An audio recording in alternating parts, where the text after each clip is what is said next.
అర్జున్ బాబు ఎక్కడున్నారు? ఆఫీస్ పని మీద వెళ్తున్నాను. ఎందుకు? అర్జెంటుగా ఇంటికి రండి. విశాల్ యమజ కలిసి ఆడిన నాటకం ఏంటో మీకు చూపించబోతున్నాను. అర్జున్ బాబు, ఒక్కసారికి నేను చెప్పిన మాట వినండి, నన్ను నమ్మండి. మీకు నిన్ననే చెప్పాను కదా వాళ్ళు చేసిన అన్యాయం బయట పెడతానని. ఇప్పుడు ఆ వీడియో నా చేతికి దొరికింది. మీరింటికి వస్తే చూపిస్తాను. సరే, వస్తాను. సరే అన్నా, కొంచెం త్వరగా పోనీ అన్నా. అలాగే అమ్మా.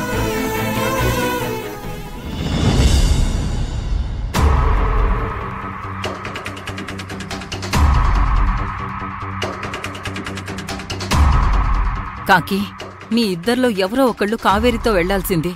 తనింకా రాలేదు. నాకెందుకో భయంగా ఉంది. భయపడాల్సిందేం లేదన్నీ. యమజను రూంలో పెట్టి లాక్ చేశాం కదా. అవును మేడం, ఇప్పుడు కావేరికి ఏం జరిగినా ఆ కేసు తన మీదికే వస్తుందని యమజకి తెలుసు.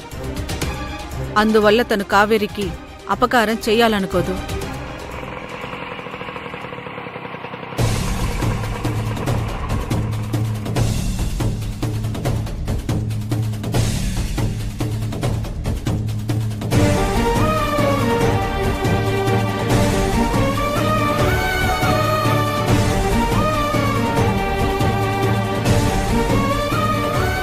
కావేరి, ఫోన్ తీసుకొచ్చావమ్మా?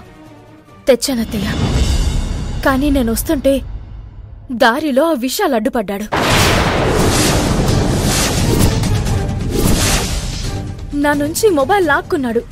నేనెలాగో తిరిగి మొబైల్ తీసుకుని వాడి నుంచి తప్పించుకునొచ్చాను. ఇదంతా ఆ యమజ పనే.